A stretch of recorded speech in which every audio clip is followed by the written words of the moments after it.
Do you have a GFI outlet that's not working? Chances are it's gone bad and it just needs to be replaced. But in this video, I'm going to show you how to actually troubleshoot and verify that the outlet has gone bad. If it has, we'll replace it. If it hasn't, it's your lucky day.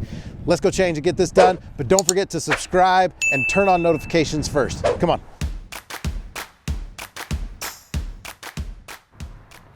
GFI outlets are designed to protect you from electrical shock. Periodically, you should test them by pressing the test button and then the reset button. If you ever can't get it to reset, you should probably replace it. But what if you come across an outlet that it's not working and you're not quite sure why? If you've got a couple of testers like these, I'm going to show you what to test and how to determine if the outlet is bad. Step one, try pressing the reset button.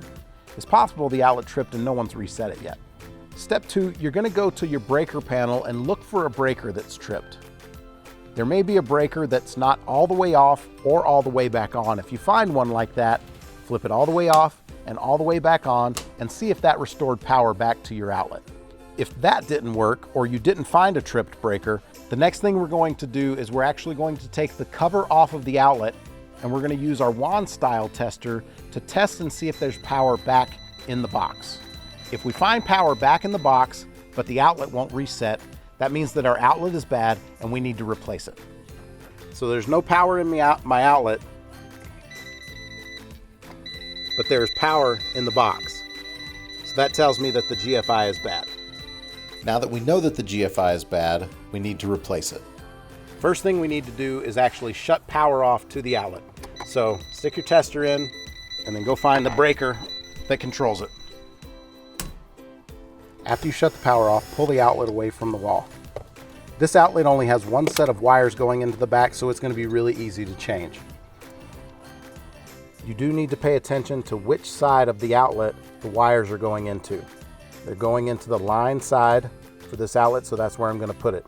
If you had another set of wires coming out of the load side, you would need to pay careful attention and put the line side wires back on the line side and the load wires back on the load side. But this one's straightforward, so we're just going to swap it over.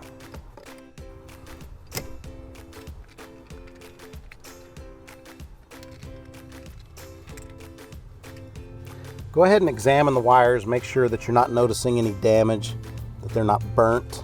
This one's got a little bit of corrosion on there. It probably would be okay, but since I've got enough wire, I'm going to go ahead and clip that off and remake it up.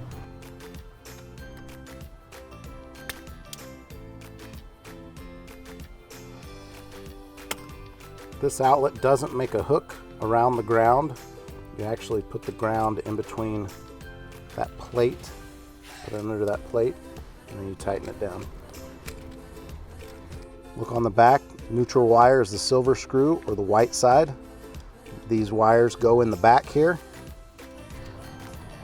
Tighten snug down.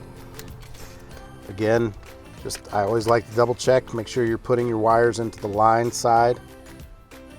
Now I have people ask me all the time if they need to wrap tape around the outlet. If the outlet is going into a plastic box, there's no need to wrap the outlet unless you want to. If I'm ever going into a metal box and I've got an outlet that's a little bit bigger, you don't have to wrap it. I usually do just for extra precaution. Make sure you go under the screw. So then you're going to push your wires back in the box, fold them up like an accordion so you get enough room. Now when you're replacing the outlet, if you do not already have an in-use cover, we made another video about it already, but if you don't have an in-use cover when you're replacing the outlet, it's a really good idea to go ahead and install an in-use cover with the GFI.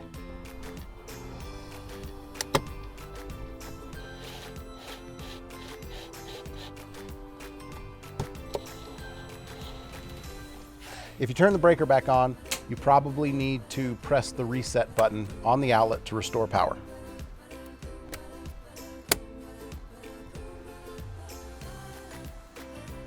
Well, there you go. It's pretty straightforward. If you're comfortable working with electricity, this is something you can totally do yourself. Just be sure to be safe, cut the power off before you actually start pulling the outlet out and things like that. If you aren't comfortable doing this, stop and get an electrician to help you. But if you have any questions, feel free to drop me a comment below. Good luck with this project. Somebody's texting me. Till next time, See ya.